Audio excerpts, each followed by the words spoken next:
ഇന്നത്തെ നമ്മുടെ ജീവിതശൈലി രോഗങ്ങളെ നോക്കിക്കഴിഞ്ഞാൽ അതിൻ്റെ മൂല കാരണം എന്ന് പറഞ്ഞാൽ മിക്കവാറും പ്രമേഹമായിരിക്കും. അതായത് എല്ലാവരും തന്നെ അധികം മധുരം കഴിക്കുന്നതുകൊണ്ടാണ് ഈ ജീവിതശൈലി രോഗങ്ങൾ മുഴുവൻ ഉണ്ടാകുന്നത്. നമ്മൾ ഒരു മാസത്തേക്ക് മധുരം സ്റ്റോപ്പ് ചെയ്ത് നമ്മുടെ ശരീരത്തിൽ എന്തൊക്കെ മാറ്റങ്ങളാണ് ഉണ്ടാകുന്നത് നമുക്ക് ഈ വീഡിയോയിലൂടെ നോക്കാം. ഞാൻ ഡോക്ടർ പ്രിയ, QNB ഹെൽത്ത് കെയറിലെ ഹോമിയോപ്പതിക് ഫിസിഷ്യനാണ്. ഏറ്റവും ആദ്യം ഞാൻ പറഞ്ഞതുപോലെ ജീവിതശൈലി രോഗങ്ങളെ നമുക്ക് കൺട്രോൾ ചെയ്യാം. അതായത് ഒന്നാമതായിട്ട് പ്രമേഹ നിയന്ത്രണത്തിലാക്കാം. ഇൻസുലിൻ ആ ഒരു പാത്വേ തന്നെ മാറിയിട്ട് നമ്മൾ കഴിക്കുന്ന അധികം അന്നജം കഴിച്ചാലോ അല്ലെങ്കിൽ അധികം മധുരം കഴിച്ചാൽ അതെല്ലാം സ്റ്റോർ ചെയ്യുന്നത് ഫാറ്റിൻ്റെ ഫോമിലായിരിക്കും. അതിന് പകരം ഇൻസുലിൻ എല്ലാം കൂടി അത് കൺവേർട്ട് ചെയ്ത് ഗ്ലൈക്കോജൻ പാത്വേ ഓപ്പൺ ആവുകയും സ്റ്റോർ ചെയ്ത ഫാറ്റ് എല്ലാം കൂടി ബേൺ ചെയ്യാൻ സഹായിക്കും. അതുവഴി നമുക്ക് എനർജി റിലീസ് ചെയ്യും. അപ്പോൾ നമ്മുടെ പ്രമേഹത്തിൻ്റെ ലെവൽ, അതായത് നോർമൽ ആയിട്ടുള്ള HbA1c നമ്മുടെ ബ്ലഡ് ലെവൽ കൊണ്ടുവരാനും പറ്റും. ഇനി അതോടൊപ്പം തന്നെ നമ്മുടെ ശരീരഭാരം കുറയുകയും ചെയ്യും. കാരണം എക്സസ് ആയിട്ടുള്ള ഫാറ്റ് അവിടെ ബേൺ ആവുന്നുണ്ട്. ശരീരഭാരം കുറയുന്നത് വഴി നമുക്ക് മറ്റ് പല രോഗങ്ങളും കൺട്രോൾ ചെയ്യാം. ഒന്നാമതായിട്ട് സന്ധിവേദനകൾ. ഇപ്പോൾ അമിതവണ്ണം കൊണ്ടുണ്ടാവുന്ന മുട്ടുവേദന ശരീരഭാരം ഒരു 10% കുറഞ്ഞാൽ തന്നെ കുറയ്ക്കുന്നതായിട്ട് കാണും. ഇപ്പോൾ PCOD പോലുള്ള ഒരു കണ്ടീഷനിൽ ഇൻസുലിൻ റെസിസ്റ്റൻസ് ഉണ്ടാവുകയും അത് നമുക്ക് പ്രമേഹത്തിന് ചാൻസ് ഉണ്ട്. നമ്മളിവിടെ ഒരു ഡയബറ്റീസ് കംപ്ലീറ്റ് ആയിട്ട് കൺട്രോൾ ചെയ്ത പോലെ തന്നെ PCOD കംപ്ലീറ്റ് ആയിട്ട് കൺട്രോൾ ചെയ്യാൻ പറ്റും. അവിടെയും ശരീരഭാരം കുറയുന്നത് വഴി നമുക്ക് ഹോർമോണൽ ചേഞ്ചസ് ഉണ്ടാവുന്നതും ഒരു പരിധി വരെ കുറയ്ക്കുന്നതായിട്ട് കാണാം. ഇനി മറ്റ് ചേഞ്ചസ് എന്തൊക്കെയാണെന്ന് നോക്കാം. ഇനി അടുത്തൊരു ചേഞ്ച് എന്ന് പറഞ്ഞിട്ടുണ്ടെങ്കിൽ പല രോഗങ്ങളും, ഇപ്പോൾ ഞാൻ പറഞ്ഞ പ്രമേഹം മാത്രമല്ല, ഇപ്പോൾ ഗൗട്ട് പോലെ ഒരു കണ്ടീഷൻ, അവിടെ നമ്മൾ ഈ ഒരു അമിത പ്രോട്ടീൻ കഴിക്കുന്നതിനോടൊപ്പം തന്നെ ഹൈ ഫ്രക്ടോസ് കോൺ സിറപ്പ് അടങ്ങിയിട്ടുള്ള ഭക്ഷണങ്ങൾ, അതായത് ഫ്രക്ടോസ് അടങ്ങിയിട്ടുള്ള ഭക്ഷണങ്ങൾ ഇന്നത്തെ എല്ലാ ബേക്കറി പ്രോഡക്ട്സിലും ഉണ്ട്. അപ്പോൾ അത് കുറയ്ക്കുന്നത് വഴി, അല്ലെങ്കിൽ ഈ മധുരം നമ്മൾ അധികമായി കഴിക്കാതിരുന്നാൽ, പേസ്ട്രീസും കേക്ക്സും ഒക്കെ അധികം കഴിക്കാതിരുന്നാൽ ഗൗട്ട് കൺട്രോൾ ചെയ്യാൻ പറ്റും. അതായത് യൂറിക് ആസിഡിൻ്റെ ലെവൽ മെയിൻറ്റെയിൻ ചെയ്യാൻ പറ്റും. ഇനി അടുത്തൊരു മാറ്റം എന്ന് പറഞ്ഞെങ്കിൽ നമ്മൾ മധുരം കുറയ്ക്കുകയാണെങ്കിൽ തന്നെ നമ്മുടെ നാവിൻ്റെ സെൻസിറ്റിവിറ്റി ഒക്കെ പ്രോപ്പറായിട്ട് കിടക്കും. അതായത് നമുക്ക് എല്ലാ ഭക്ഷണം നല്ല ടേസ്റ്റോട് കിടക്കും. നമ്മൾ അധികം മധുരം കഴിക്കുന്ന സമയത്ത് നമ്മൾ മധുരം കഴിക്കും തോറും നമ്മുടെ ശരീരത്തിൽ ഡോപ്പമിൻ ഉണ്ടാവുകയും അത് വീണ്ടും വീണ്ടും മധുരം കഴിക്കാനൊരു ആസക്തി നമ്മളിൽ ഉണ്ടാക്കും. അപ്പോൾ നമ്മൾ മധുരം സ്റ്റോപ്പ് ചെയ്താൽ ആ നാവിൻ്റെ സെൻസിറ്റിവിറ്റി ഒക്കെ പഴയതുപോലെ നോർമലാക്കി കിട്ടുകയും ടേസ്റ്റ് ബഡ്സ് ഒക്കെ ആക്റ്റീവ് ആവുകയും നമ്മൾ നല്ല ടേസ്റ്റോടുകൂടി ഭക്ഷണം കഴിക്കും. അപ്പോൾ നമ്മൾ തന്നെ കഴിക്കുന്ന ഭക്ഷണം നമ്മൾ തന്നെ അറിഞ്ഞ് കഴിക്കുമ്പോൾ നമുക്ക് വേണ്ടത് മാത്രമേ നമ്മൾ കഴിക്കത്തുള്ളൂ. അപ്പോൾ നമുക്ക് ഒരു പരിധി വരെ നമ്മുടെ ഡയറ്റും കൺട്രോൾ ചെയ്യാൻ പറ്റും. ഇനി ആമാശയത്തിൻ്റെ കാര്യം എടുക്കുകയാണെങ്കിൽ ആ ഒരു ഡൈജസ്റ്റീവ് സിസ്റ്റംസ് ഒക്കെ കംപ്ലീറ്റ്ലി ഓക്കെ ആയിട്ട് പ്രവർത്തിക്കുന്നത് കാണാം. ഇപ്പം നമുക്ക് പ്രോപ്പറായിട്ടുള്ള ഡൈജഷൻ നടക്കുന്നത് കാണാം. ഇപ്പം IBSൻ്റെ സിംറ്റംസ് ഒക്കെ ഉള്ളവർക്കാണെങ്കിൽ ഒരു പരിധി വരെ നമ്മൾ മധുരം കൺട്രോൾ ചെയ്ത് തന്നെ കുറയ്ക്കുന്നത് കാണാം. IBS എന്ന് പറഞ്ഞാൽ ഇറിറ്റബിൾ ബവൽ സിൻഡ്രോം. അതായത് ടെൻഷൻ വരുമ്പോഴോ അല്ലെങ്കിൽ എവിടെയെങ്കിലും ഒരു യാത്ര പോകാനൊക്കെ തുടങ്ങുന്നതിന് മുമ്പ് പെട്ടെന്ന് തന്നെ മലമൂത്ര വിസർജനത്തിനുള്ളൊരു ടെൻഡൻസി കാണിക്കുക. ഈ ഒരു കംപ്ലയിൻറ്റ്സ് പൊതുവേ കാണിക്കുന്ന ആൾക്കാരിൽ മധുരം സ്റ്റോപ്പ് ചെയ്ത ഒരു പരിധി വരെ കുറയുന്നത് കാണാം.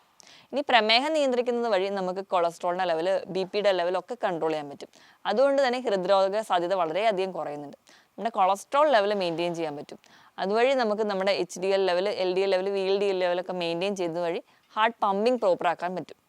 ഇനി മധുരം കൺട്രോൾ ചെയ്താൽ തന്നെ നമ്മുടെ ഫാറ്റി ലിവർ ഒരു പരിധിവരെ കുറയ്ക്കാം. ഫാറ്റി ലിവർ 2-3 ഒക്കെ ആവുന്നൊരു സ്റ്റേജിൽ നമ്മൾ പേഷ്യൻസിനോട് പറയുന്നത് തന്നെ നമ്മളെപ്പോഴും കൊഴുപ്പ് കുറയ്ക്കുന്നതിനോടൊപ്പം തന്നെ നമ്മൾ പറയുന്ന ഒന്നാണ് നമ്മൾ മധുരം കുറയ്ക്കാൻ. അപ്പം അധികമായി കിടക്കുന്ന എല്ലാം, ഇപ്പം മധുരമായാലും അധികം ഹൈ കലോറി ആകുമ്പോൾ അതെല്ലാം കൺവേർട്ടഡ് ഫാറ്റാണ്. അതൊക്കെ ഡിപ്പോസിറ്റ് ചെയ്യുന്ന ലിവറിലായിരിക്കും.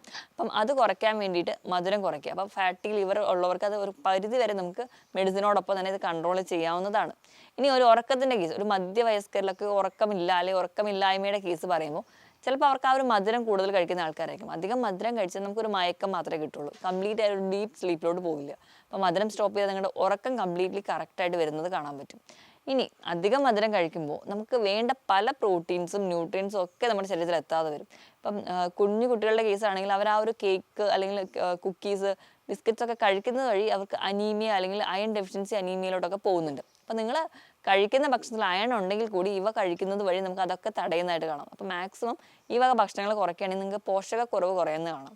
അപ്പം കാൽസ്യം മെറ്റബോളിസത്തിൻ്റെ കേസിലാണെങ്കിൽ കാൽസ്യത്തിൻ്റെ അബ്സോർപ്ഷൻ തടയുന്നതായിട്ട് നമുക്ക് മധുരം അധികം കഴിക്കുന്നതിൽ കൃത്യമായിട്ടൊരു എല്ലിൻ്റെ അല്ലെങ്കിൽ പല്ലിനൊന്നും ബലമില്ലാതായി പോവുകയും അത് പെട്ടെന്ന് പൊടിഞ്ഞു പോകുന്നതായിട്ടും കാണാറുണ്ട്. അപ്പം മധുരം ഉള്ളതുകൊണ്ട് തന്നെ കാൽസ്യം അബ്സോർപ്ഷൻ കൃത്യമായി നടക്കാത്തത് കൊണ്ടാണ്. ഇനി ഇപ്പോൾ കുട്ടികളുടെ കേസ് പറയുന്നത് കൊണ്ട് തന്നെ നമ്മൾ അധികം മധുരം കഴിക്കുമ്പോൾ അതൊക്കെ നമ്മുടെ പല്ലിനുള്ളിലോ അല്ലെങ്കിൽ അതൊക്കെ നമുക്കൊരു ക്യാവിറ്റി ഫോർമേഷന് കാരണമാവുന്നുണ്ട്. മധുരം എപ്പോൾ സ്റ്റോപ്പ് ചെയ്യുന്നു അല്ലെങ്കിൽ മധുരത്തിൻ്റെ ആ ഒരു ലെവൽ കൺട്രോൾ ചെയ്താൽ തന്നെ ഈ വക പ്രശ്നങ്ങൾ ഒരു പരിധി വരെ കുറയാം. അതുകൊണ്ട് തന്നെ ഒരുപാട് ഇൻഫെക്ഷൻസ് നമുക്ക് കുറയുന്നതാണ്. പ്രതിരോധ ശേഷി വളരെയധികം കൂടുന്നതായി നമുക്ക് കാണാറുണ്ട്. അപ്പോൾ നമുക്ക് 1-2 മാസം കൊണ്ട് തന്നെ റെക്കറൻറ്റ് ഇൻഫെക്ഷൻസ് വരുന്ന എല്ലാ കേസ് നോക്കിക്കഴിഞ്ഞാലും അവർക്ക് അധികമായി മധുരം കഴിക്കുന്നവരായിരിക്കും. കാരണം ഇൻഫെക്ഷൻസ് വരുന്ന വഴി അവരുടെ ബ്ലഡിലാണെങ്കിലും ഗ്ലൂക്കോസ് ലെവൽ ഹൈ ആണ്. ഓർഗാനിസംസ് എല്ലാ രീതിയിലും മൾട്ടിപ്ലൈ ചെയ്യാനുള്ള ചാൻസ് വളരെ കൂടുതലാണ്. ഇപ്പോൾ UTI പോലുള്ള ഇൻഫെക്ഷൻസ് ഒക്കെ എടുക്കുന്ന കേസിലും ഒക്കെ ഒരു ബേസ് എന്ന് പറഞ്ഞാൽ അധികം മധുരം കഴിക്കുന്നവരായിരിക്കും. അപ്പോൾ പല രീതിയിലുള്ള ഇൻഫെക്ഷൻസ് കുറയാൻ വേണ്ടി ഇത് സഹായിക്കുന്നുണ്ട്. ഇതോടൊപ്പം തന്നെ സ്കിന്നിൻ്റെ ഗ്ലോ മാറ്റം വരുന്നുണ്ട്. അതിന് പ്രധാന കാരണം അധികം മധുരം അല്ലെങ്കിൽ ഹൈ കലോറി അല്ലെങ്കിൽ ഗ്ലൈസിമിക് ഇൻഡെക്സ് കൂടിയ ഭക്ഷണങ്ങൾ നമ്മൾ അധികമായി കഴിക്കുകയാണെങ്കിൽ നമുക്ക് പിമ്പിൾസ് വരാൻ അല്ലെങ്കിൽ മുഖക്കുരു വരാനുള്ള ചാൻസ് വളരെ കൂടുതലാണ്.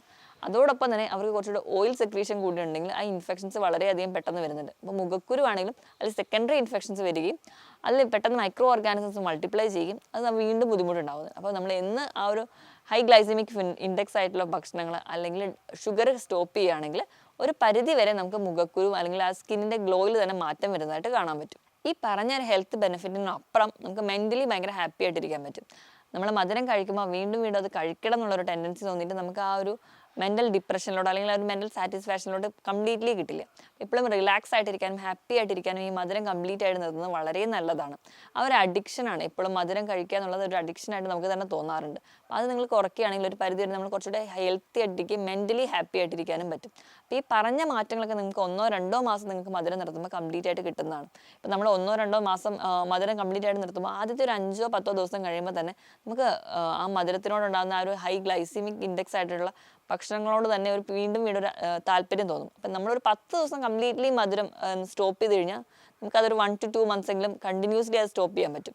ആ ഒരു 10 ദിവസമാണ് ഭയങ്കര ഒരു ക്രൂഷ്യൽ സ്റ്റേറ്റ് എന്ന് പറയുന്നത്. അപ്പോൾ നിങ്ങളെല്ലാവരും ഈ കേൾക്കുന്ന എല്ലാവരും തന്നെ ഇതിനു വേണ്ടി നിങ്ങൾ ട്രൈ ചെയ്യുകയാണെങ്കിൽ കംപ്ലീറ്റ്ലി ഈ പറഞ്ഞ രോഗം ഒക്കെ കംപ്ലീറ്റ്ലി മാറാൻ പറ്റും, കുറച്ചുകൂടെ ഹെൽത്തി ആയിട്ടിരിക്കാൻ പറ്റും. ഇത് കൂടാതെ തന്നെ മറ്റ് പല രോഗങ്ങൾക്കും കംപ്ലീറ്റ്ലി മധുരം ഒഴിവാക്കുന്നത് വളരെ നല്ലതാണ്. അതോടെ തന്നെ ഹെൽത്തി ആയിട്ടിരിക്കാൻ പറ്റും. എപ്പോഴും മധുരം കഴിക്കാൻ തോന്നുന്ന സമയത്ത് എന്തെങ്കിലും ഫ്രൂട്ട്സോ വെജിറ്റബിൾസോ അതിന് പകരം കഴിക്കുകയാണെങ്കിൽ കുറച്ചുകൂടെ ഹെൽത്തി ആയിട്ടിരിക്കാൻ പറ്റും.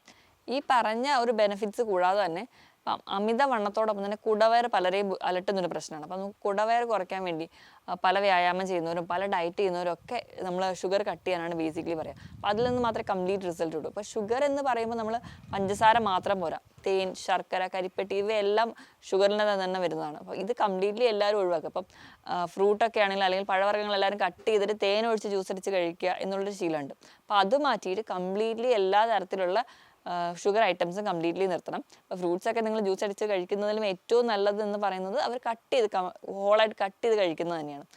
മാക്സിമം അങ്ങനെ കഴിക്കാൻ വേണ്ടി ശ്രദ്ധിക്കുക. ഈ പറഞ്ഞ ലക്ഷണങ്ങളോടൊപ്പം തന്നെ ഇപ്പം സ്ത്രീകളുടെ കേസ് എടുക്കുകയാണെങ്കിൽ യൂട്രൈൻ ഫൈബ്രോയിഡ് പോലെയുള്ള കേസുകൾ, അപ്പം അങ്ങനത്തെ ഒരു കേസ് വരികയാണെങ്കിൽ ഇപ്പം PCOD എങ്ങനെ കൺട്രോൾഡ് ആയോ അതുപോലെ തന്നെ യൂട്രൈൻ ഫൈബ്രോയിഡിലൊക്കെ അധികമായിട്ട് മധുരം വരുന്നതൊക്കെ നമുക്ക് കുറയ്ക്കാൻ പറ്റും. ഇതുകൂടാതെ തന്നെ പല ക്യാൻസർ ഗ്രോത്തിന് നമുക്ക് മധുരം കൂടുതലായിട്ട് കഴിക്കുന്ന ഒരു കാരണമാണ്. ഇപ്പോൾ കുടലിലുണ്ടാകുന്ന ക്യാൻസേഴ്സ് ആണെങ്കിലും അല്ലെങ്കിൽ മറ്റ് ലിവർ ക്യാൻസേഴ്സ് ഒക്കെ കണ്ടീഷൻസിലൊക്കെ അവർ ബേസിക് കോസ് എന്ന് പറയുന്നത് നമ്മൾ ഈ കഴിക്കുന്ന മധുരമാണ്. നമുക്ക് നമ്മുടെ ശരീരത്തിന് പ്രത്യേകിച്ച് ഒരു എനർജി റിലീസിങ് അല്ല ഈ മധുരം എന്ന് പറയുന്നത്. അപ്പോൾ ഇവയൊക്കെ നമുക്ക് ക്യാൻസർ ഗ്രോത്തിന് കാരണമാവുന്നുണ്ട്. അപ്പോൾ ഇങ്ങനെയൊക്കെയുള്ള ടെൻഡൻസി ഉള്ളതുകൊണ്ട് തന്നെയാണ് ഈ കംപ്ലീറ്റ്ലി ഷുഗർ അവോയ്ഡ് ചെയ്യുന്നത് നമുക്ക് ഈ പറഞ്ഞ രോഗങ്ങളെയൊക്കെ തടയാൻ പറ്റും. ഇനി നേരത്തെ ഞാൻ പറഞ്ഞതുപോലെ തന്നെ ഗൗട്ടിനെ എങ്ങനെ കൺട്രോൾ ചെയ്യുന്നു അതുപോലെ തന്നെ മറ്റ് ആർത്രൈറ്റിസിനെ കൺട്രോൾ ചെയ്യുന്നുണ്ട്. കാരണം കാൽസ്യം അബ്സോർപ്ഷൻ നടക്കാത്തത് കൊണ്ട് തന്നെ നമ്മുടെ എല്ലുകൾ പെട്ടെന്ന് സോഫ്റ്റായി പോകുന്നതാണ്. അപ്പോൾ എല്ലുകൾ സോഫ്റ്റായി പോകുന്നത് വഴി നമുക്ക് സൈനോൽ ഫ്ലൂയിഡിൽ ആ ഒരു കുറവ് വരികയും അതുവഴി 2 ജോയിൻസിൽ എല്ലുകൾ തമ്മിൽ ഉരയാൻ കാരണമാവുകയും അത് നമുക്ക് വേദനയ്ക്ക് കാരണമാവുന്നുണ്ട്. അപ്പം ഇതൊക്കെ ഉള്ളത് കൊണ്ട് തന്നെ ഈ ഒരു കാൽസ്യം അബ്സോർപ്ഷൻ നടക്കാതെ വരികയും നമ്മൾ ഒരുപാട് കാൽസ്യം അടങ്ങിയ പാലോ മുട്ടയോ റാഗിയോ ഒക്കെ കഴിക്കുന്നവരായിരിക്കും. പക്ഷേ അതിനോടൊപ്പം തന്നെ നമ്മൾ മധുരം അടങ്ങിയ ഭക്ഷണങ്ങളോ അല്ലെങ്കിൽ കാർബണേറ്റഡ് ഡ്രിങ്ക്സ് ഒക്കെ ഒരുപാട് കഴിക്കുന്നുണ്ടെങ്കിൽ ഈ കാൽസ്യത്തിൻ്റെ അബ്സോർപ്ഷൻ കൃത്യമായി നടക്കില്ല. ഇങ്ങനെ കൃത്യമായി നടക്കാത്തതുകൊണ്ടാണ് ഈ എല്ലുകൾ പെട്ടെന്ന് സോഫ്റ്റായി പോവുക, പല്ലുകൾ പൊടിഞ്ഞു പോവുക, നഖത്തിൽ പൊട്ടൽ വീഴുക, നഖത്തിൽ വിണ്ട് ഇറൽ വീഴുക, ഈ വക പ്രശ്നങ്ങളും ഉണ്ടാവുന്നത്. അപ്പോൾ ഇവയൊക്കെ കൺട്രോൾ ചെയ്യുക. ഇപ്പം ഞാൻ ആദ്യം പറഞ്ഞതുപോലെ തന്നെ സ്കിന്നിൽ ഉണ്ടാവുന്നതായ ചേഞ്ചസിനൊക്കെ മാറ്റം വരുത്തണമെങ്കിൽ നമ്മൾ എക്സ്റ്റേണലി ഒരുപാട് ക്രീംസോ അല്ലെങ്കിൽ ആപ്ലിക്കേഷൻസിലൂടെ പോകുന്നതിന് മുൻപ് ഫുഡ് കൺട്രോൾ ചെയ്താൽ മാത്രം മതി. ഫുഡ് കൺട്രോൾ ചെയ്യുക, കുറച്ചുകൂടെ ഹെൽത്തി ആയിട്ടുള്ള ഭക്ഷണം കഴിക്കുക. അപ്പോൾ തന്നെ സ്കിന്നും മുടിക്കൊക്കെ നിങ്ങൾ ഹെൽത്തി ആയിട്ടിരിക്കാൻ വേണ്ടി സഹായിക്കും. അപ്പോൾ ഈ പറഞ്ഞ കാര്യങ്ങളൊക്കെ ശ്രദ്ധിക്കുക. അതോടൊപ്പം തന്നെ മറ്റൊരു ഹെൽത്ത് ടോപ്പിക്കുമായിട്ട് വീണ്ടും കാണുന്നത് വരെ നന്ദി.